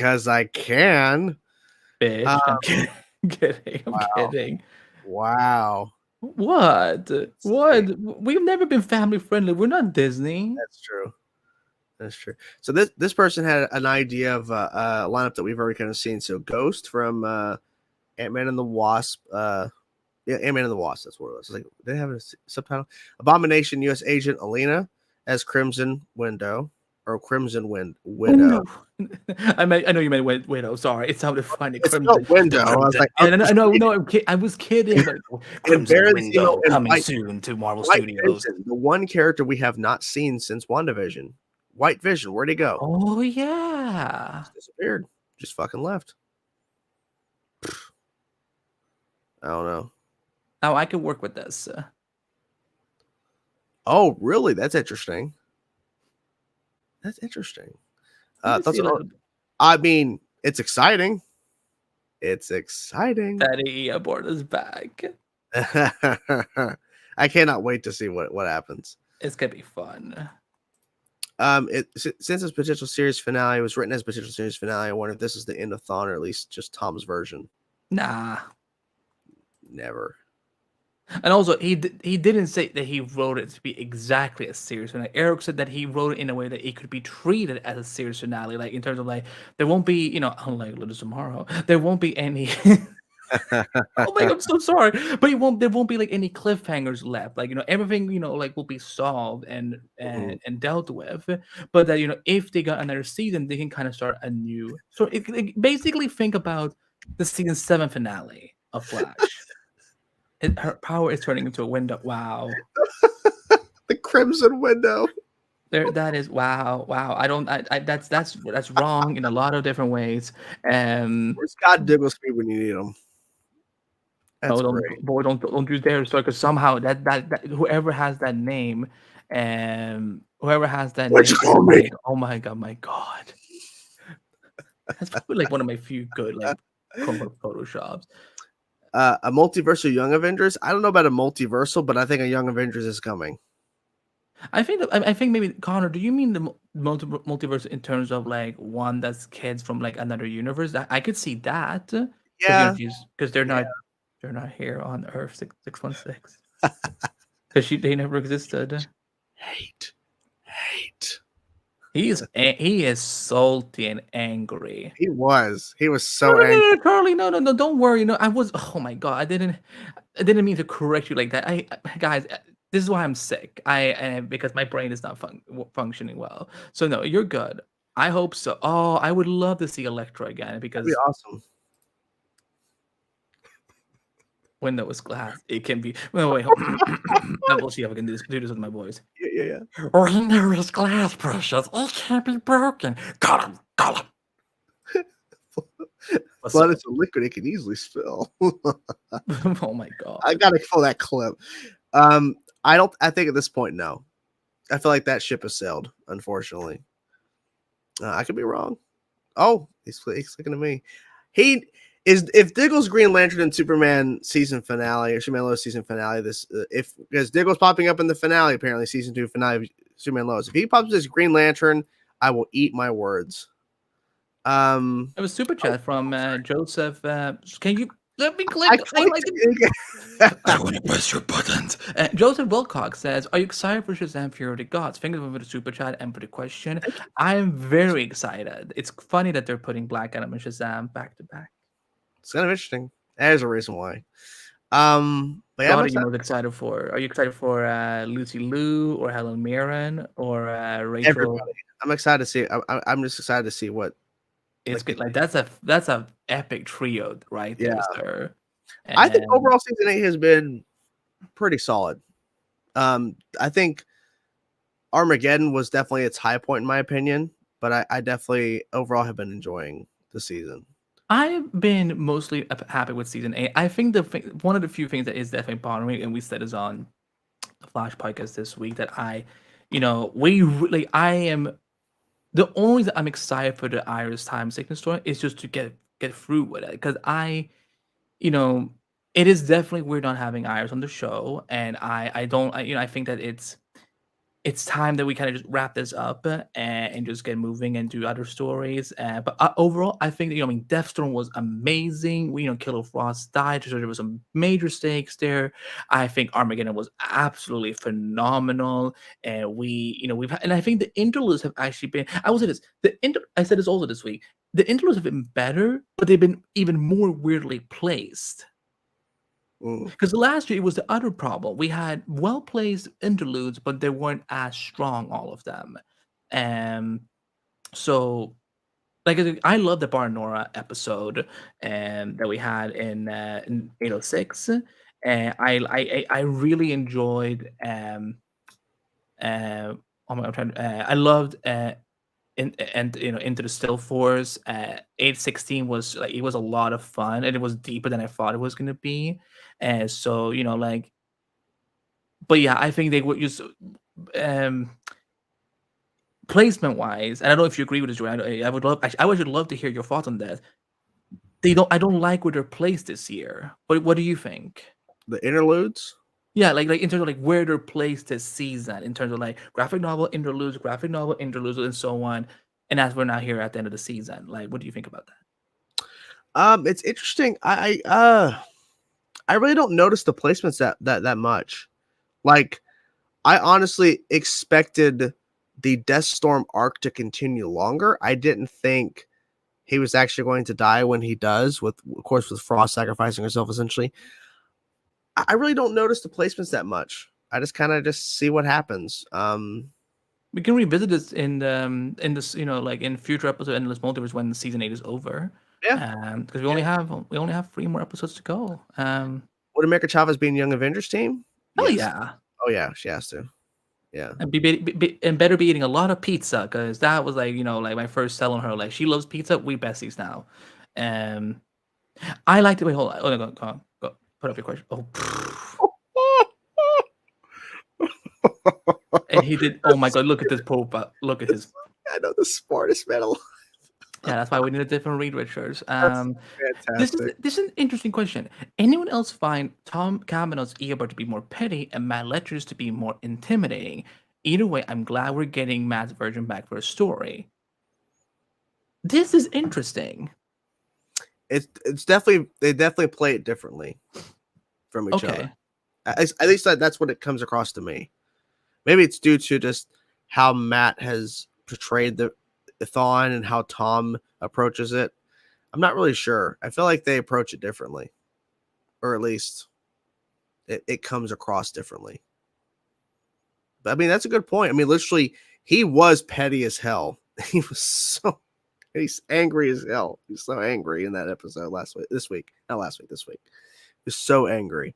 But he's so smart and sly too, because he literally got Barry to tell him why he's there. Because Barry could have easily just left and didn't say anything, but he's like, "Come on, why'd you come bother me? Come on." He's like, "It's a new speedster." We talked about this you and I earlier today. Like, maybe our viewers may know that. Did they say during season 8 that they had sent them from Argus? Because I'm like, wait a minute, when did this happen? Because I knew that he was at Argus, but I didn't know he was at Leah and Argus. Yeah, I don't remember that specifically. I remember them in the episode this week saying that's where Barry's going. I don't remember them saying that's where they sent him, to Slade's prison. I don't remember that being said. Zoom and Bloodwork. Good choices. Good choices. We do have a super chat here. Getting a little.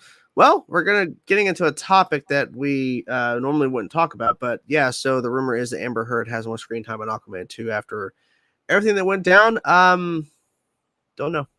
No idea. Thank you for your super chat. Either way. Thank you, Connor. Let me scroll up a little bit and see what's. Ooh. Will Allegra adopt a superhero identity?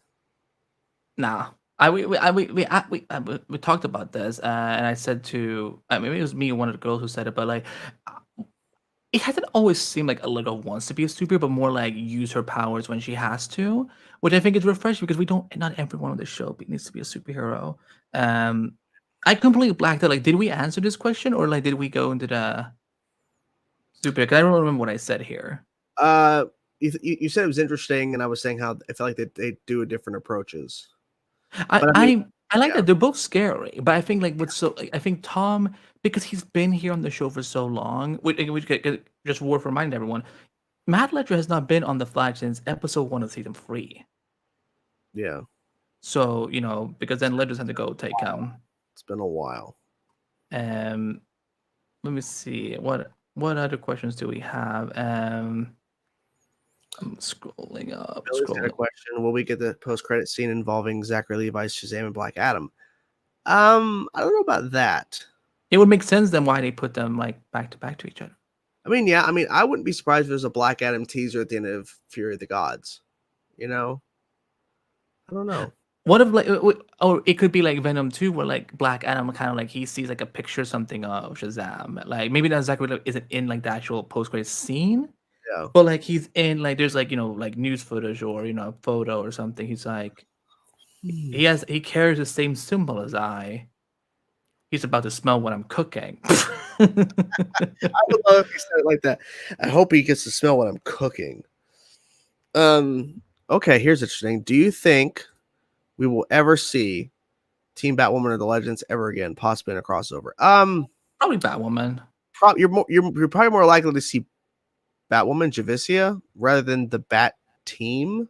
I think Batwing. I think her and Batwing could probably show up together. Maybe that's possible. I think out of the two, you're more likely to see Batwoman, but it's possible. I guess it depends on what kind of crossover. If it's going to be something for season 9, like another Armageddon type event, it's possible, depending on their schedules.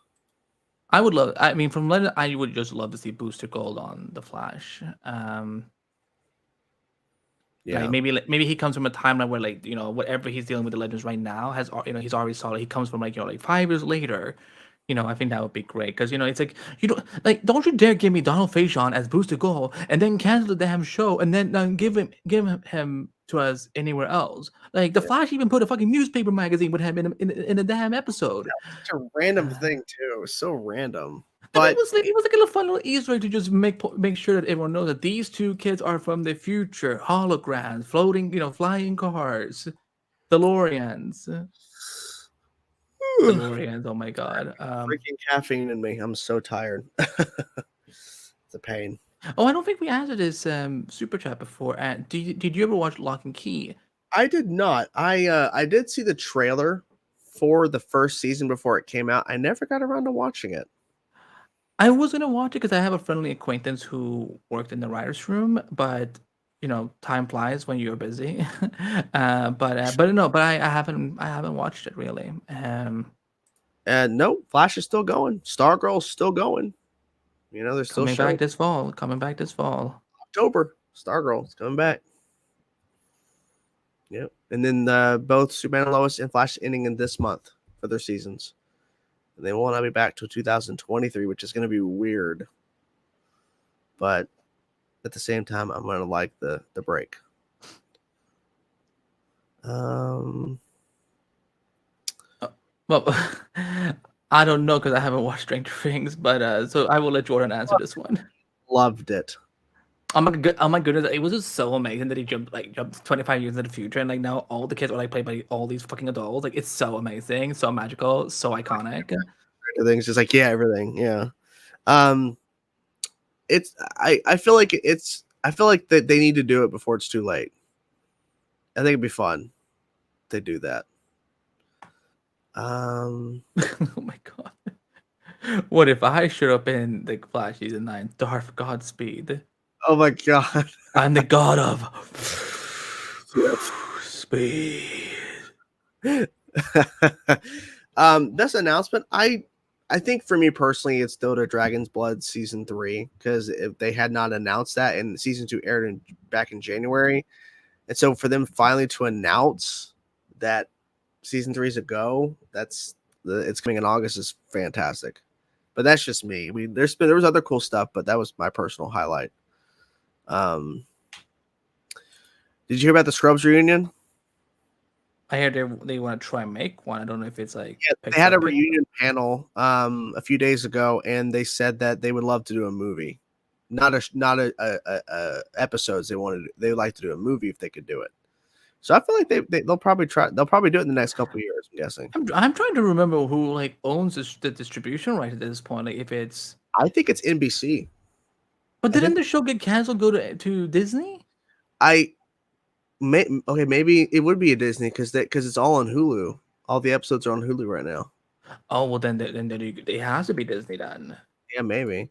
Thank you for the super chat, Connor. Doctor Strange Multiverse is the highest grossing horror movie, but no one is talking about it. Well, it has horror elements, but it's not a horror movie. It's an MCU movie. It's a superhero movie. It's got horror elements. It's got Sam Raimi directing, but understand that it's not strictly horror. That's why no one's talking about it, because it's not strictly a horror movie. But that's my guess is why no one's talking about it, because it's not like Marvel went in and made it. Yeah, made it. Yeah, Marvel's it. Like they didn't do that. They Doctor Strange movie through and through with horror elements. They made it, but it wasn't like if you look at the genre that this movie falls under, horror is in there, but it's not the top one. The top one is superhero and action, and then you put horror in there because it's not because horror elements are throughout it, but it's not a lot. Thank you for the super chat. Has the JSA always existed in the DC, or will Black Adam be their origin story? I think it might. I don't know. What do you think? I mean, I didn't want to interrupt you, but I was going to say that if they're going with the original, what they are in the comics, they are supposed to be from the 70s or 80s or something like that. It's supposed to be a team that existed before Justice League has. So, But because I know that Dark Reign, that comic that it's loosely based on, it involves time travel. So like maybe like I don't know if there's one thing I don't know about this damn film is that where is it fucking taking place at? Like is it like is it in modern times? Because it didn't look very modern to me. Like when we saw like him emerging from um Yeah, I don't know. Because I mean, it feels like it's modern time because the weapons are being used, like the guns and stuff, and the vehicle that the people were in at the end there. I don't know. I think it would Maybe be interesting if it was like set in like in the 80s or something. that's possible. I'm gonna look at this trailer one more time and see what I can see. Let's see. Jordan, is John Kent gay or straight in the Superman and Lois? Because John is gay in the recent comics. Well, he's bisexual. He's bi in the in, comic. in He's the bi. comic, yeah. In the I'm- show, they haven't explored that John going another way, Jonathan, but Jonathan still, I think he's still dating his girlfriend. They haven't just talked about it recently. Oh yeah, his drug dealing. Yeah, girlfriend. Yeah. How wonderful! How wonderful! It definitely looks more modern time. Billy Mount says. Connor's in the super chat. Are you going to go watch Stephen King's Salem Lot in theaters? No. I didn't know that they were doing a Salem Lot in theaters for Stephen King. I had no idea. I don't even know what Stephen King's Salem is. Of course you don't know. Oh my god, Surprised. Tilted.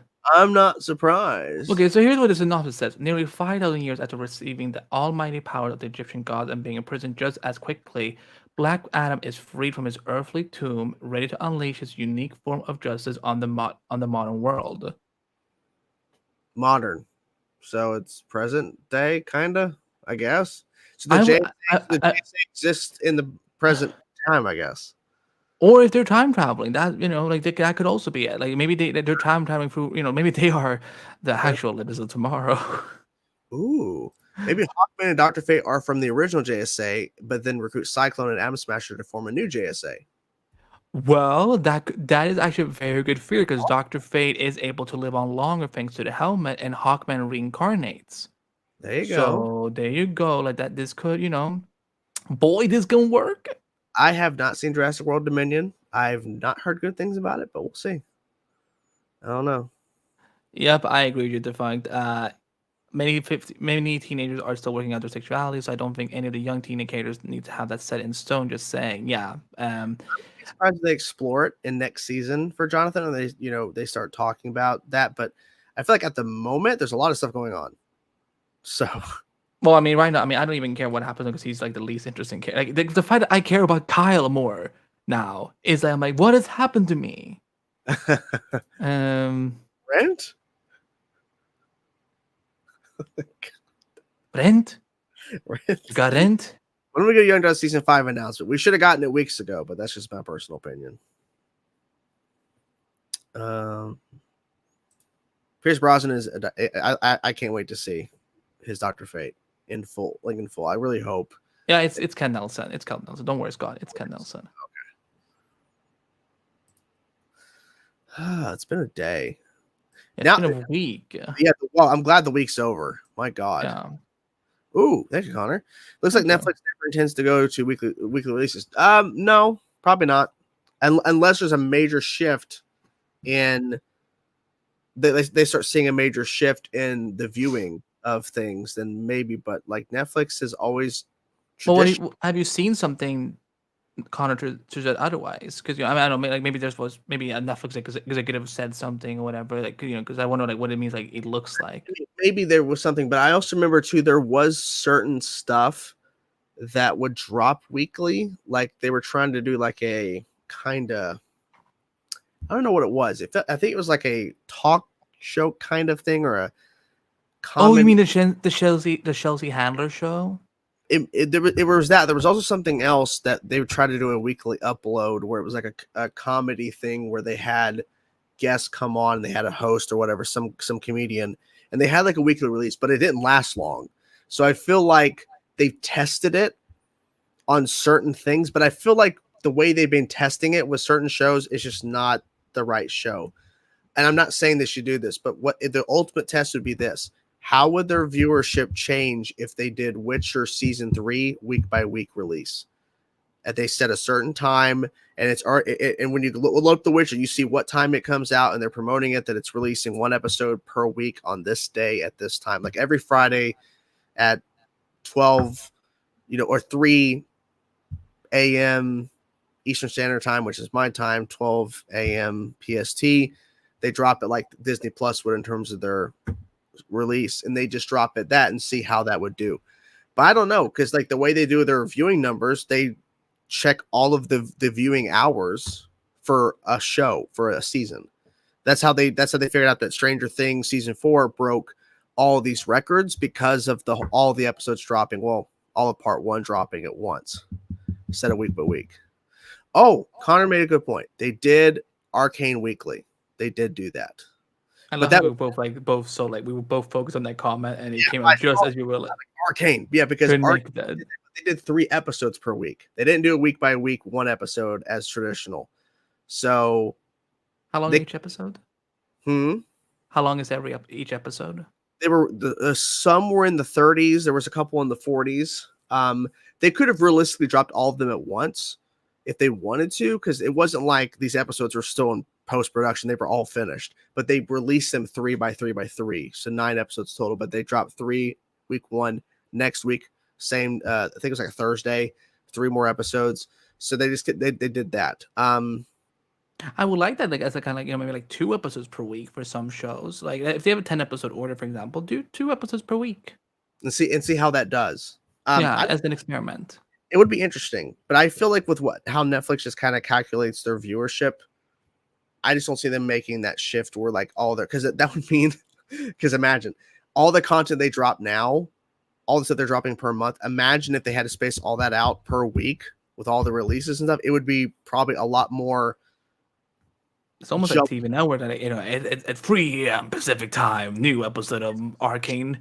It'd be really messy and jumbled, I think, because think about it. If you drop 1 episode per week on Netflix, and the audience that goes to Netflix is so used to everything dropping at once, imagine telling them, okay, so instead of watching a season of a show over a weekend or a day, if they binge all day and they have nothing else they're doing in their lives, imagine telling them once per week that they might drop off. I don't know, because they're so used to the format on Netflix. That's why when Disney Plus, HBO Max, when they start launching their stuff, it's week by week. They've had special instances like we're dropping 2 episodes, but they don't drop everything at once. So they're getting the audience accustomed to week by week release. For Netflix, if they make that shift where everything goes to week by week, I don't know.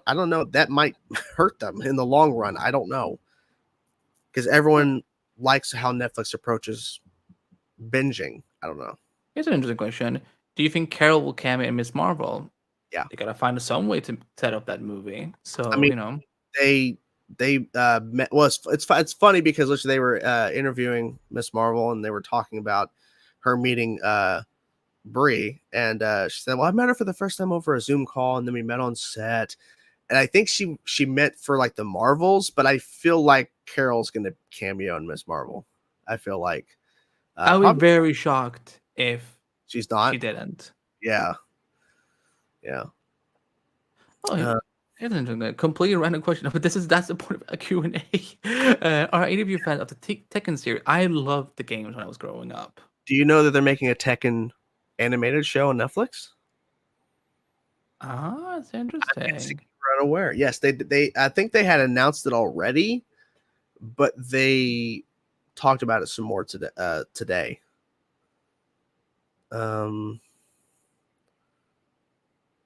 But yeah, I think that'd be something you'd be interested in. I think it's called Tekken Bloodline. I think Tekken Bloodline coming to Netflix. We'll take a few more questions, guys. It's getting pretty late over here. I know he's obviously sick. I have had no caffeine today. I don't know how I'm still awake. Few more questions, but thank you guys so much for being here and supporting. Yeah, thank you. Wanda will end up with her biological father, Magneto. Yes, I think they're going to do this. I think they're going to reveal that her father was Magneto, and then the parents that actually died by Tony Stark. Well, not by his hands specifically, but by the bomb. It's going to be revealed that was her adoptive parents. She was never actually their kid. Like her father's Magneto that gave them up. That's Love my it. I would love it for Michael Fassbender to show up. guess. That'd be funny. Realistic. I mean, hold on. Let me see. How old is Elizabeth Olsen? She is 33 years old. Oh no, this may not work as well as I'd hoped. Michael Fassbender is 45. Okay, yeah. So this would not work unless they make her that she's actually still like in her 20s. Hollywood magic. I guess it could work. Hollywood magic. Oh, how dare you? You don't. How? Wow, you have seriously leveled up. Now we did. Fuck! What the fuck? God damn it! You messed it up. I'm trying to play. Okay, I'm not. Okay, I'm taking. This is a problem.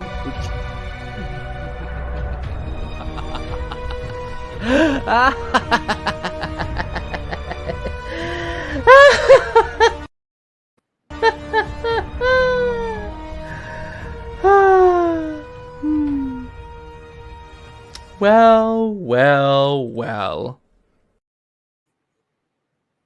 You know what? To the people watching, it's called. Each clip is called Joker Part 1, Joker Part 2. Maybe I actually manifested these damn sequels. You probably did. Unless. Obviously, this particular comment didn't age too well. Oh, God. Where's my office? Wait, what? That least is. Wow. I like this comment from Michael. Would Billy have to fight Black Mirror in Young Justice Season 5? Yes. You better. Have to. Gotta bang some sense into her. And Clark would have to fight Kara. He'd have to. If we need more Tango clips. Oh, you want more? I think that you leave a trail of bodies every damn place that you go. His face is so dumb. Jesus. Suit me up, Uncle Alfred. Harvey, can we trust him? Well, this is a complication.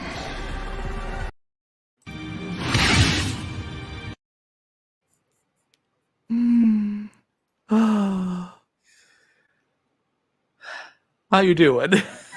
I'm ready to go to bed. Okay, then let's go to bed. Guys, thank you so much for tuning in for episode 18 of Endless Multiverse. It's been crazy, guys. We covered a lot of topics. In case you missed anything, go back, watch the show. We covered so many things, including, I'll go through them here quick. I'll pull up the images to kind of remind everybody in case you're joining in late. We talked about Obi-Wan Kenobi episode 4. And this is the correct order. Obi-Wan episode 4 went to Young Justice finale, talking about season 5. Netflix Geeked Week covered a little bit of that. The Sandman trailer, Black Adam trailer, Miss Marvel episode 1. Thunderbolts, that was the image he actually used. I used that image, but that's the image he pulled, which is a crazy team up there of all those characters. I think some of the characters they were mentioning, Andy, are in that photo. The one people are like, what's those names? I feel like they're in that photo there. That's very ironic then that I didn't know who they were, and yet I used an image. Yes. That's, what a magical convenience. And Joker sequel, and then we jumped into, of course, Q&A. We want to thank you guys so much for supporting. Of course, we're going to play the Gracie clip. Don't worry. Always play the remember, follow both of us. All the links in the show notes. I will post this because I might, depending on if I have a buddy who's around, I might go live on Twitch very quickly because I need, because I have to get up my streaming hours. Unless my sickness is like, nope. If you don't go to bed, I will give you time sickness, and then you will disappear. And so just go follow me there. But we will be back next week with episode 9. Wait, what? What just happened? Wait, why did you laugh? That comment. Wait, what? I don't understand this at all. It's the after credit sequence in Doctor Strange in the Multiverse of Madness. It's over. Over. Oh yeah, we know that Doctor Strange 2 is coming to Disney Plus later this month, right? This month it's coming. Yep, we'll be able to rewatch it.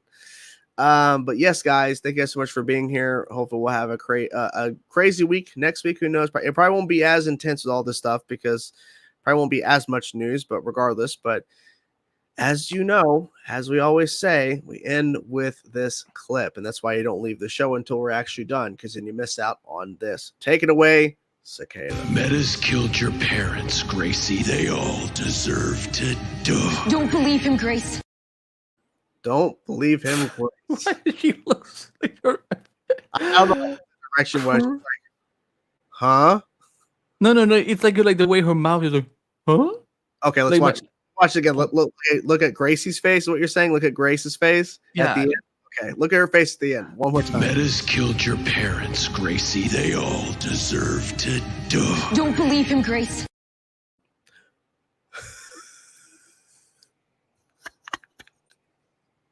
Oh boy. Anyways, that's it, guys. Have a Hope you- great weekend. Stay Bye, safe. Gracie. I'm sick.